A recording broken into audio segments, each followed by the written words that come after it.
Hi YouTube, DG here. I know it's been a while, and I'm trying my best here. I've just been through a lot. I'll make the big videos this year. This will be the year. This will be the year. But until then, I'm going to do a review today. Today's review is going to be on the 2010 comedy film Furry Vengeance, which which I watched when I was a kid. I think I was 9. No, I was 8 when I watched it. It's a comedy movie starring Brendan Fraser from the 1999 Mummy movie. The and the other cast members in the movie include Brooke Shields, Ken Jeong, and some other actors I don't know. So the plot here is about a guy who works for a corporate business guy who was tasked by the corporate business guy to tear down the woods so they can make a shopping mall there that's forest themed. And unfortunately, the animals who live in the woods aren't having it. So they basically torment the hell of this guy by doing a lot of pranks and stuff on him to punish him. And the animals are led by a raccoon that basically tells them what to do and torture him. If what I mean by torture, they do a lot of pranks on Ben Fraser, or who lives in the area they're going to make into a shopping mall or a neighborhood or something like some of the stuff they do is that they have these birds use the bathroom on his car, if you know what I mean. They also there's and also this is actually the first movie I saw Ken Jeong in, because I wasn't old enough at the time to watch The Hangover because I was still too young to watch that movie. So this is my first experience with Ken Jeong. And 9% of the movie, he's just staying in his airplane until the third act. So most of it's just him in the airplane talking to Brendan Fraser with his assistant, who I think was in The Office. I don't know much because I don't watch that so much. Like, the only actors from The Office I know are just Steve Carell, Rainn Wilson, Leslie Baker, or Barker, however you pronounce his, or whatever his last name is. Who else? Ed Helms. I know Christina Applegate. I've seen him in other stuff. I've seen Ed Helms in Hangover and a bunch of other movies, and I've seen Christina Applegate and stuff like Anchorman. And the two were also in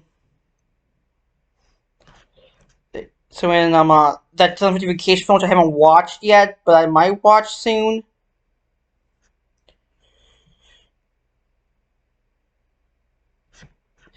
Yeah, and let's see what. Anyway, and see some of the stuff like praying. I'm like, there's a bit of the movie where he's trying to get to sleep, and this crow goes onto his windowsill and continues to peck, annoying him. So he opens the window and he tells the crow, "Go be a pecker somewhere else." But the crow doesn't leave, so he tries to shoot away with his wife's paperwork, but he gets startled by his wife waking him. He drops the paperwork, and his wife makes him go down to pick it up. Afterwards, he's in bed, and again, but then the crow pecks again, and he gets pissed, so he tells the crow to shut up at the top of his lungs, and scares his wife out of bed, and then she gets forced to sleep downstairs. Or did he choose sleep downstairs? I always wondered for years, like, did he choose sleep downstairs, or did his wife making it because she was pissed of him showing shut up and scaring her out of bed? I don't know, but then the bird won't stop pecking, so he goes to another room, and eventually gets fed up with the crow, so he walks out the window, but he slips on his crotch, and he hangs onto the gutter, but then the crow pecks at his face to get him to let go. He crashed into a pool. And okay, I know a lot of people don't like this movie. Fair enough. I mean, we watched it recently to see if it was still funny, and it was to me. But I guess you kind of see that people could find this humor kind of childish. And yeah, in this movie, Brendan Fraser is kind of dumpy, a little overweight, and it is kind of embarrassing. Like he even is ashamed of this movie. He himself is ashamed of this movie before because most just him getting bullied by animals. This is a part where he's driving the road, the raccoon's in the way, so he tries to run over to get over, but then the unleash a giant boulder rolling down. He's like, Miley Cyrus, and he stops the car and he gets his cup of coffee out, but then the airbag pops out and knocks the coffee into his face. And then he goes down to try to talk to his boss on the phone, but then the parts near the area near the cliff gives way and falls off the cliff. Survives. And this is weird part where when he falls, you see he has the profile picture of his boss on the phone. It has him smiling. Then he falls out. The profile for some reason changes to his boss frowning, which I'm like, yeah, this movie's 2010, but I don't remember my mom's old iPhone working like that. And he also has a son. I forgot what the actor of his son's name is, who's a teenager, who's angsty, emo, doesn't give a like his dad's taking down the woods. He meets a girl at school who hates his dad because he's taking down the woods. And there's one part I remember the film when he was with his dad about the whole thing. His dad's like, and Brad Fraser's like we're Team Green. He says, yeah, yeah, like money. He says, speaking of money, who wants a Wii? So they just goes and leaves them. Yeah, I don't know why that stuck with me. I guess because I was a fan of the Wii, although I mainly just played Lego games on there. Like, yeah, I remember when I was a little younger, I really should have branched out more than just Lego games.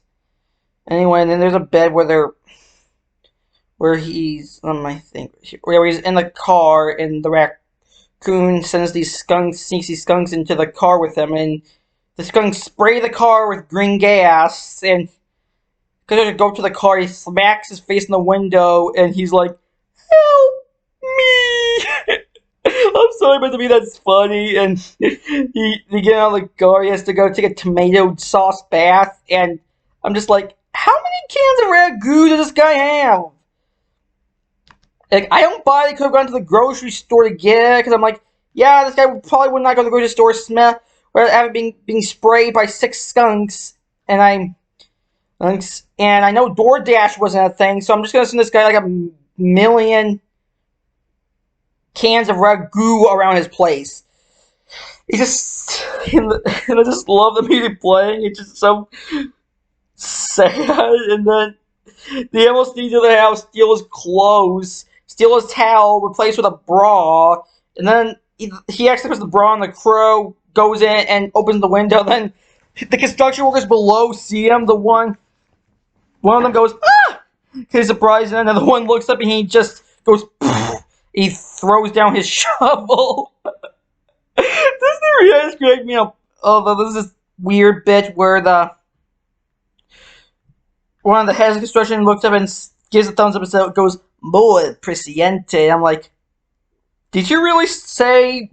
Very impressive seeing your boss naked, covered in tomato juice and a bra. Like, are they trying to think this guy is gay or something? I don't know. And then Fraser gets out of the shower after the embarrassment. He sees that they must stole his clothes, so he's forced to go in his wife's pink jogging sweats that say "yum yum" on the back of it. And he tries to hide himself the freaking what was it? Oh yeah, that umbrella, and the umbrella's multicolored like the rainbow. I don't know if it's supposed to be like a joke saying that he's like gay or something. I don't know. Doesn't work, so he can't go see his boss because he thinks it's embarrassing his boss seeing him wearing pink. So he just calls from his phone, but then then he gets attacked by a freaking vulture. Not the vulture from Spider-Man Homecoming or the comics, period. He, he's on the phone, but then he turns around, sees a vulture there, and it's great. Just like, it goes, ah! Yeah, startles. If someone again, John can't hear like the freaking squawk, and he's like, why are you shouting at me? Like, how does this guy not hear the freaking squawk? And he's trying to BS on the phone, but he's having trouble. He's being chased. They're just running around the field in a pink outfit being chased by a damn vulture being like, Polywog Cracker! Polywog Cracker! I know a lot of people think it's stupid and childish, but I'm sorry, that's just hilarious. And then he's like to his... then he's like to his assistant, do we get a mental check on him? And he yells at him saying, where's your brain? And then he starts saying some weird stuff in Chinese, going like, yeah, man, yeah, I love poo.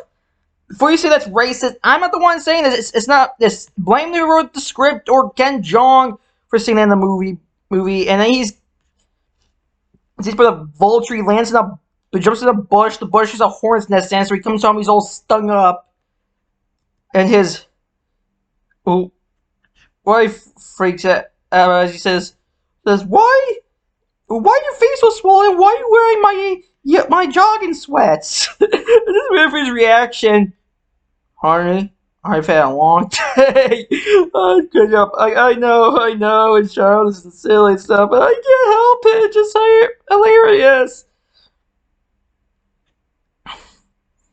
Yes. Yeah, I guess they like it. And I have to give credit, use mostly practical effects, like the raccoon, I think, was a puppet sometimes. Like, other times, I couldn't tell. Like, I have to give him credit for that. And the acting, okay, is a little hokey, but I can still live with it. And if one thing I will say is that if ever you problem these animals, hire an exterminator to deal with them, but he never does. Like, oh, by the way, there's also this part of the movie where this park ranger comes around every so often in the movie, just talking to his wife and kid for some weird reason, and I'm like, hire this guy to take care of the animals, but he doesn't for some reason, even though this guy seems to be more than willing to deal with them for the animals. Yeah, he never hires them because he's an idiot. Oh yeah, there's also a bit where he's on a treadmill and the raccoon unplugs it and he trips and he crashes into the TV and the TV clap falls on him. And after that he goes to eat breakfast outside, and a possum, I think, throws a couple acorns or something into his cereal, and then he bites down. And just I like to give just a close up on his face as he looks pretty chill. Then he bites down. He looks like his balls got sliced off, and he's like, I would do the face for you, but I'm feel more comfortable doing this as like an audio thing for now. So, but still, to me, it's funny. And there's a weird part where he has a nightmare of the animals breaking into his house, having a party and stuff, and then when he wakes up, because his wife now looks kind of like a raccoon, and he scares him awake again. And also, the only thing I've wished for the wife Brooke Shields, the only good thing I've seen her in so far is this ABC sitcom called The Middle, which my mom's a big fan of, and that's how I watched it. And on that show, she played a character that's really trashy, honestly. It looks more like a hooker. You'll have to watch the show to see what I mean. Anyway, back to the movie. So, as he's setting up stuff to get rid Raccoon's saying his trash outside, he tries to tell his wife about what the animal's doing to him, but his wife doesn't believe him, of course. And then he accidentally activates one of the traps launching like a slab of meat, and I went off the deck, and then the next day shows him he's going to his wife sends him to therapy, and I forgot about this until now. The therapist here is played by Wallace Shawn. In case you don't know who he is, he was the T-Rex in the Toy Story movies. He was the guy who says "inconceivable" in Princess Bride, and he was the boss, the assurance agency, and what movie? It was The Incredibles, and he was the principal in a Goofy movie, I believe. And let's see what else this goes. He's also, I think, currently in Young Sheldon.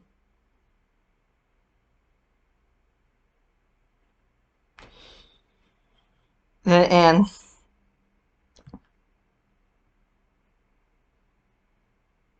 I think it was in Vegas Vacation, maybe? I think? Yeah, it was Vegas Vacation.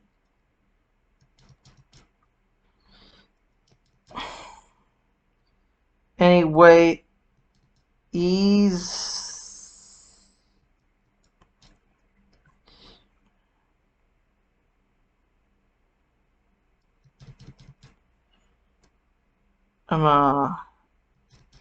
Let's...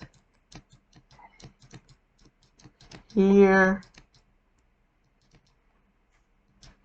never mind. Now back to the plot. So when they're in the scenario,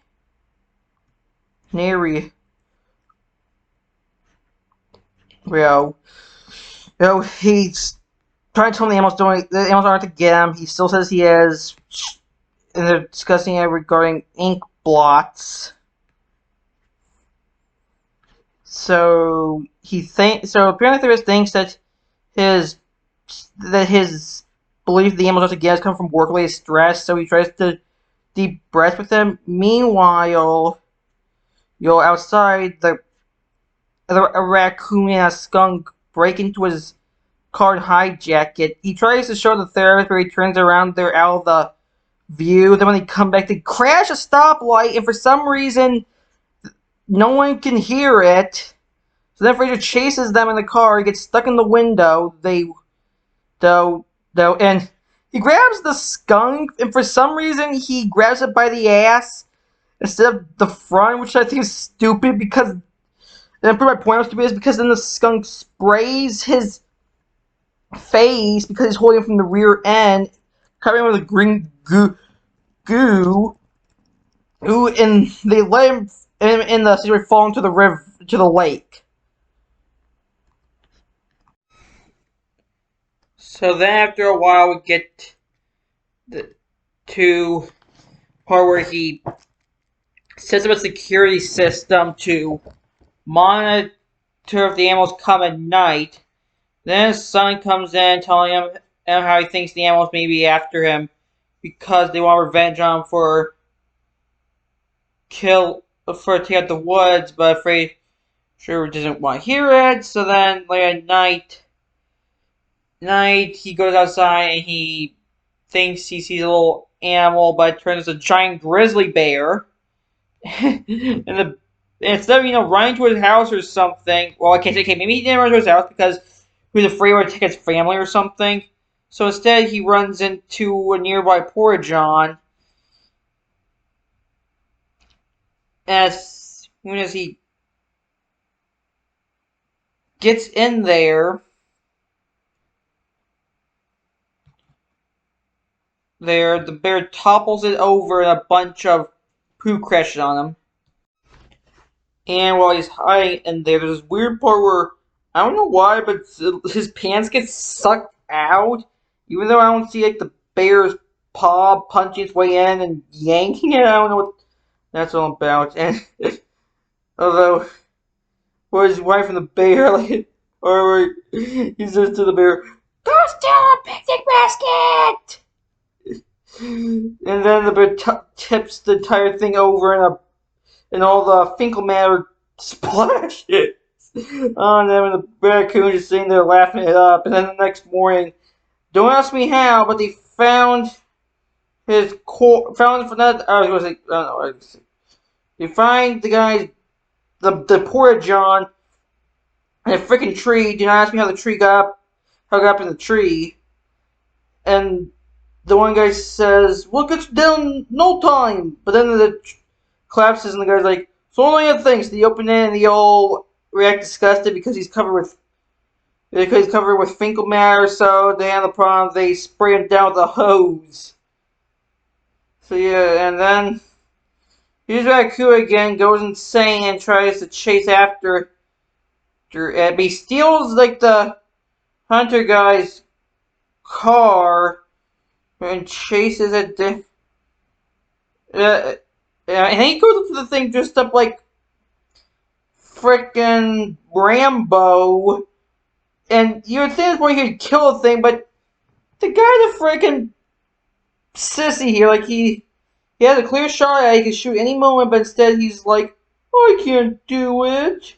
I'm like, seriously, the thing just tried to murder you 18 times and made a fool out of you, and you have a clear shot, and he's gonna chicken out because, oh, it's too cute to kill. This is gonna be a terrible, terrible hunter. Anyway, so because that didn't go right, so then he tries to make nice the raccoon because he's stupid, so he gets punished for stupidity by the raccoon launching on him. I'm trying to scrape his mouth, I think, and it pisses in his face.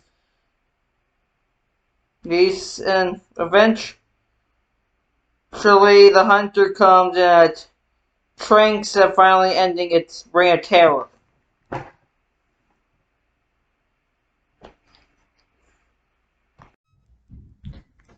And aside from that, so after he gets tagged with the raccoon, the hunter comes and shoots tranks the raccoon, finally ending his reign of terror.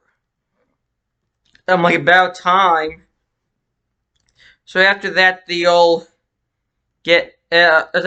all the animals get detained. And so basically, the movie's over now. So the problem solved. No, they later had to have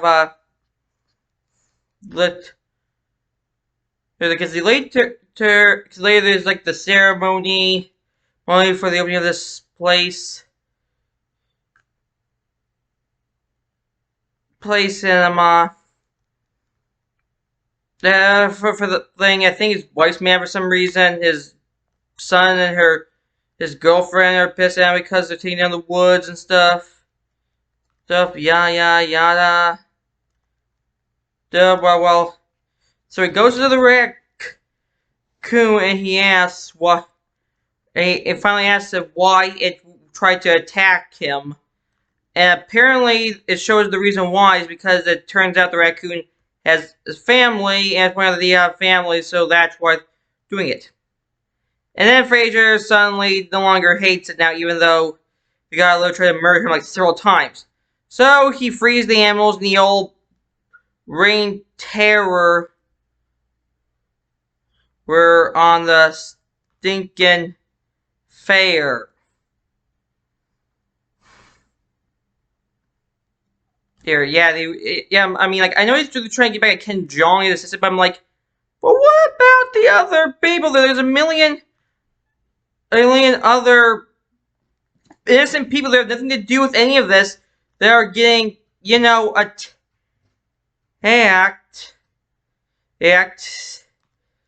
who have nothing to do with the taking of the woods, so I don't know why they need to be attacked too.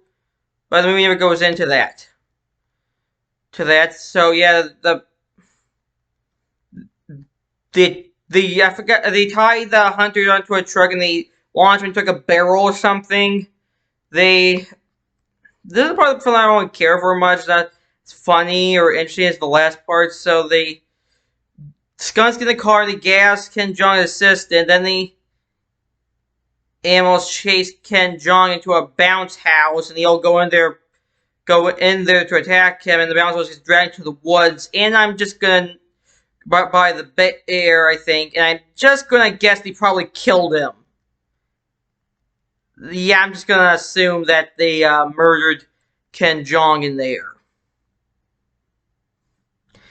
Yeah. Anyway, afterwards, shows some time later, Fraser is now good things. He's now a park ranger and will find anyone for harming the animals. And that's furry vengeance. Yeah, I guess me and my brother, because I just watched as a kid, and I rewatched the recently to see if it was still funny out of curiosity, and sorry, but to me it was, like, I know it's childish humor and stuff, but it's still kind of funny to me, just the little stick and stuff, and him getting his ass kicked by a bunch of forest animals. This is kind of funny.